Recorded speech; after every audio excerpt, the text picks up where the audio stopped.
I have to admit I have a confession to make.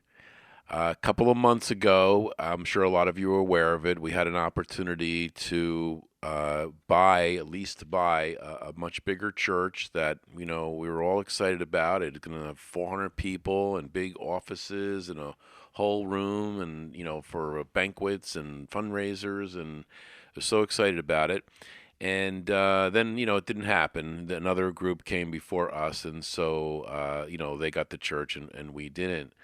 And I find myself being disappointed over that thing. And then as time goes on, I just kind of have this, I don't know what you want to call it, like a nudge of the Holy Spirit, conveying to me that that's not what it's about. It's not about the size of the building and having offices and having all of these different spaces for things. Yes, of course, that's nice and that's all practical, but that's not really what the Christian community is all about. And so I've kind of had this awakening of realizing, and refocusing that what's most important is all of us right here, right now. That what's happening right here at this parish picnic, this really is the heart and soul, the essence of Good Shepherd Church. It's really all about ourselves and how we treat each other and living the gospel. In the second reading from Paul's letter to the Colossians, Paul perfectly expresses the heart and the mindset of a disciple of Jesus Christ.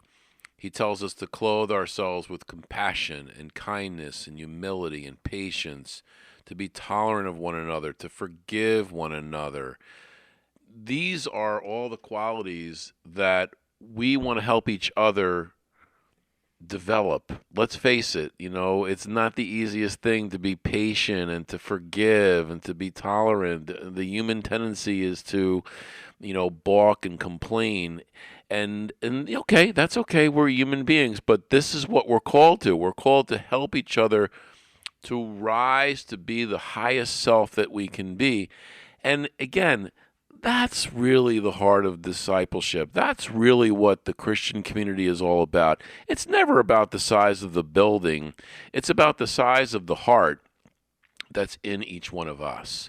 And so, I wonder if we could just pause right now and just look around at each other. Look at how great this is.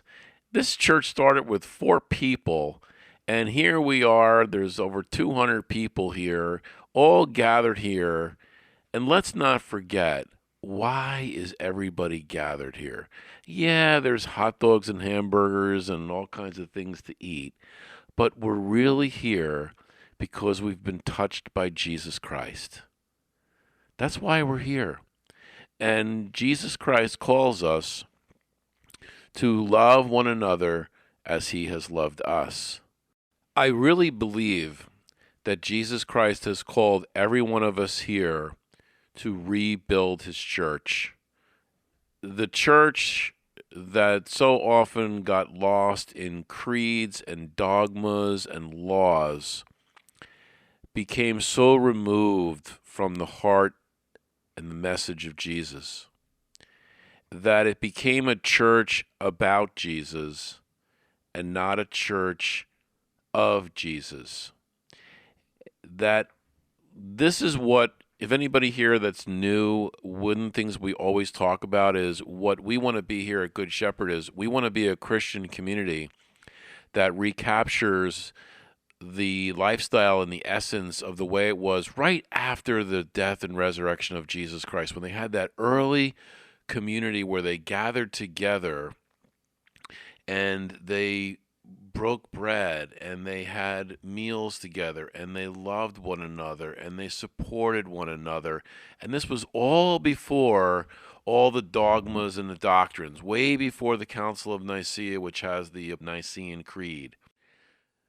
What is the distinction between a church that is about Jesus and a church that is of Jesus?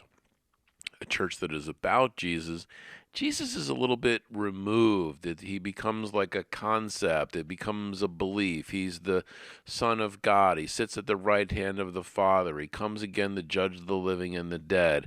And all these beliefs about Jesus, where I want to really emphasize, and this is the heart of Christianity. I guess there's so many hearts to Christianity.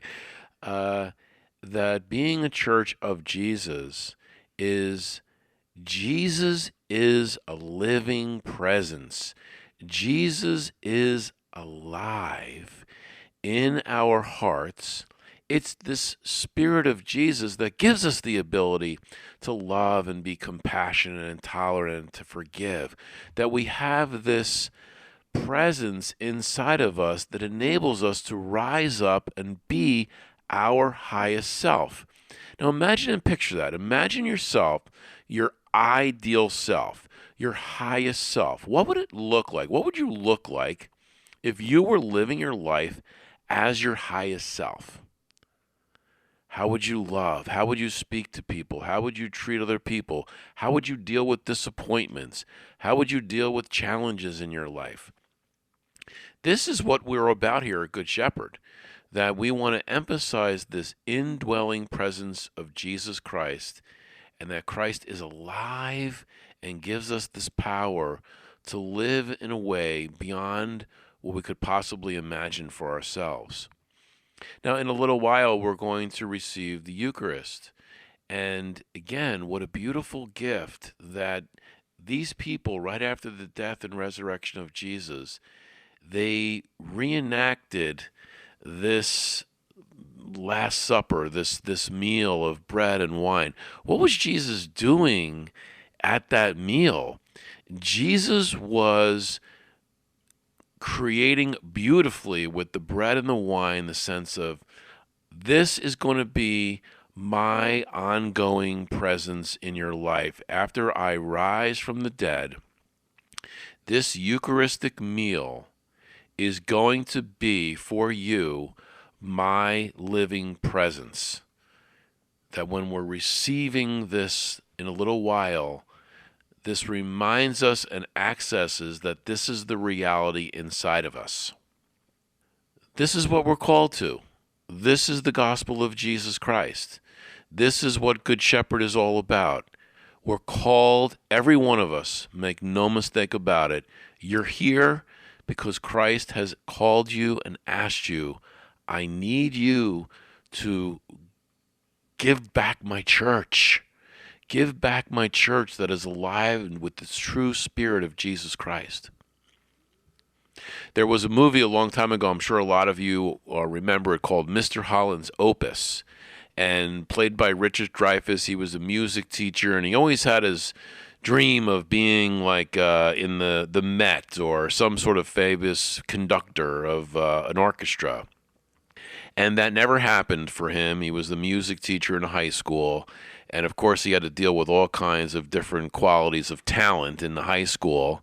And even his son, I believe his son's name was Cole, he was deaf and obviously had a difficulty with playing instruments and understanding music that was so important to Mr. Holland.